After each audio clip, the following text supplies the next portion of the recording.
Bonjour, aujourd'hui je vais vous montrer un certain nombre d'outils qui sont dans SketchUp, qu'on n'avait pas abordé la dernière fois, et qui vont vous permettre de finaliser le dessin de votre drone, en tout cas de l'améliorer, qu'il soit un petit peu plus rigoureux, ce genre de choses.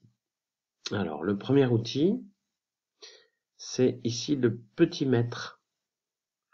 L'outil mètre, qui permet de mesurer, mais aussi qui permet d'aligner les différents éléments. Donc, par exemple, ici, je peux mesurer la distance entre le corps du drone et le disque qui représente l'hélice. Et je vais aller pouvoir ici reporter cette distance, comme ceci.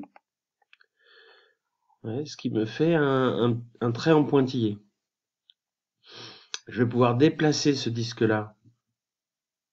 Je sélectionne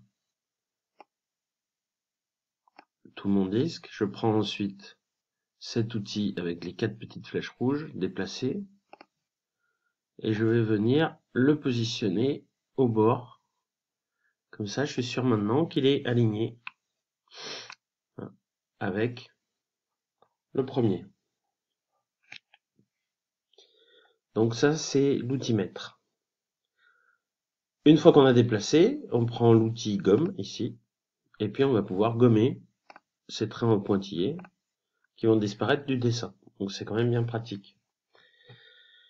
Autre chose, pour plus de réalisme par rapport au drone final, on sait que le drone il est équipé de 4 moteurs. Ces moteurs, ils sont placés sous les hélices. Donc on va faire pivoter le drone et on va venir se mettre en dessous de ce qui représente une hélice. Donc vous avez vu là que c'est pas coloré là. Pour pouvoir être sûr de positionner, alors l'outil main ici pour se recentrer, sûr de positionner son moteur bien au centre, on va utiliser l'outil ligne. On se met comme ça, hop, on trace une ligne et là on a le centre. Bon, une seule suffit. Alors l'outil ligne il est un peu embêtant parce qu'il se décroche jamais de la souris. Il faut recliquer sur autre chose. Donc là, je vais cliquer sur forme. Et je vais pouvoir bien positionner mon centre pour pouvoir faire le moteur. Alors, une fois que le cercle est fait, on va venir chercher l'outil gomme, enlever la ligne qu'on avait fait pour repérer le centre. Et là, avec l'outil pousser-tirer qu'on a vu la dernière fois, on va venir tirer comme ça, ce qui va représenter le moteur. Donc on le fait évidemment aux 4 hélices, ou alors on fait comme la dernière fois, c'est-à-dire qu'on va sélectionner l'objet, le copier et le repositionner sur le dessin. Donc ça, on peut le faire aujourd'hui. Là, mon drone, il est un peu plat. Avec l'outil pousser-tirer, on peut lui donner du volume et puis commencer à travailler sur sa forme pour qu'il soit un petit peu plus réaliste. Donc regardez ici, l'outil déplacé qui permet d'arrondir, de bouger les arêtes.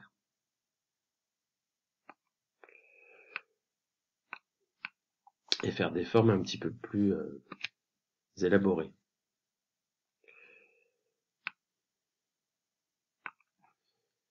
Donc, je résume ce qu'on a vu là. L'outil mètre pour aligner, tracer des lignes, l'outil gomme, et quelque chose que je vous avais pas montré la semaine dernière, mais qui est extrêmement pratique, sur votre clavier, Pour revenir en arrière, on appuie sur la touche CTRL, CTRL, et ensuite Z. Et CTRL Z permet de revenir en arrière voilà, à l'origine de votre dessin, à l'endroit où il était sauvegardé. Pour aller dans l'autre sens, c'est CTRL Y, donc on laisse le doigt sur la touche CTRL, et ensuite on appuie sur Y, et vous allez voir que tout ce que j'ai fait va se remettre en place jusqu'à l'endroit où j'étais arrivé. L'objectif final, c'est d'arriver à dessiner le drone du collège. Vous voyez, il y a encore du boulot. Bon courage, bonne journée, bonne semaine à tous.